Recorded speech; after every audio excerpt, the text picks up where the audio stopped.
The invention of the Gutenberg printing press in the mid-1400s opened the boom gates to the first information superhighway. Trillions of words recorded in millions of books spumed out across the world, allowing the past to speak to the present. So when you think about, 600 years of the mass-produced written word, an Australian library might seem like a bit of a shallow pool of history. But then again, sometimes still waters run very, very deep.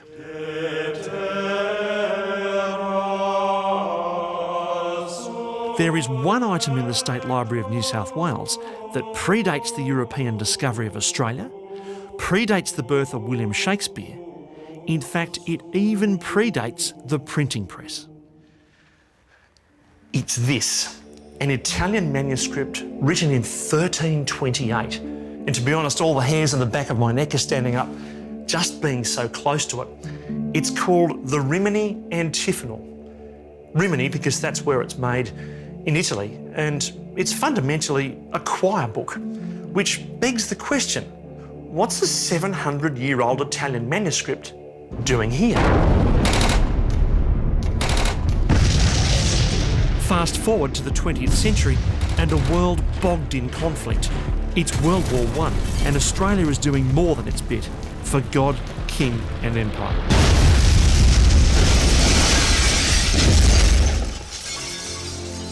Some of our diggers, pummelled by Gallipoli and the Western Front, are sent to convalesce at an army camp set up on the English property of wealthy gentleman Nelson Richardson. Nelson had a passion for rare books, and these are just some of the collection. This one is a Matthew's Bible from 1537, and over here is my favourite. This is a history, mind you, of serpents and dragons. But I want to tell you about something else. If you can imagine, it's World War I, and Nelson Richardson is doing his level best to help a group of young Australian soldiers who've returned broken and damaged from the battlefront.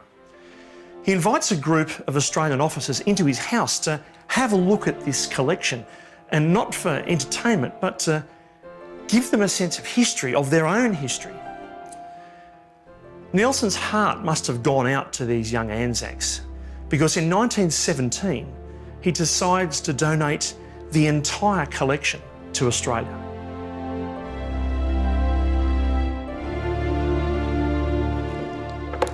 And among the stacks of books was a manuscript sent from heaven.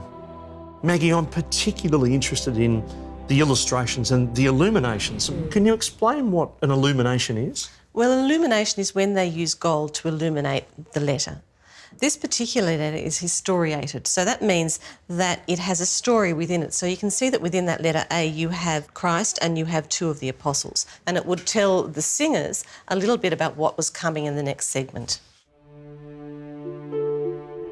I still don't understand just how they can actually create such beautiful... This is their full-time job though, isn't it? They needed to get out more, didn't they? Yeah, no, but this is what they do. This is part of their worship and their glory to God. It's about creating this beautiful object. It's extraordinary. Understanding the illustrations is one thing, but to read the medieval music notation, you need a Gregorian chant specialist. Neil, how did you feel when you laid eyes on it for the first time? When I got here, I was fascinated by the standard of clarity, as if it had only been written a few days or a few years previously. But then I realised that if, with this document in front of me, it would be good to be able to perform a few chants from the antiphonal and bring the whole thing to life. Many months of careful transcribing later, and now this music that has laid dormant for centuries can breathe again. You're about to hear the past sing to the present.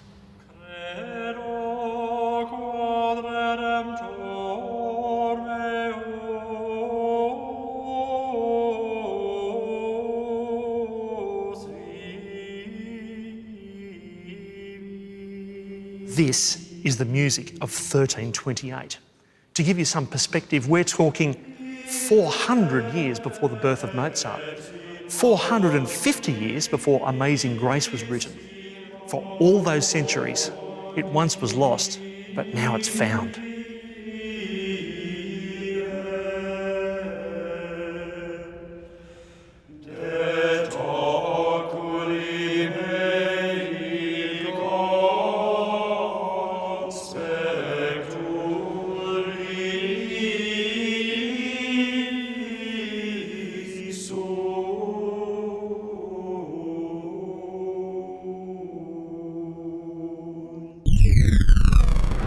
Hello time travelers, thank you so much for watching this video. If you enjoyed it, leave a comment below and don't forget to subscribe to the channel. Until next time, remember, history doesn't repeat, but it certainly echoes.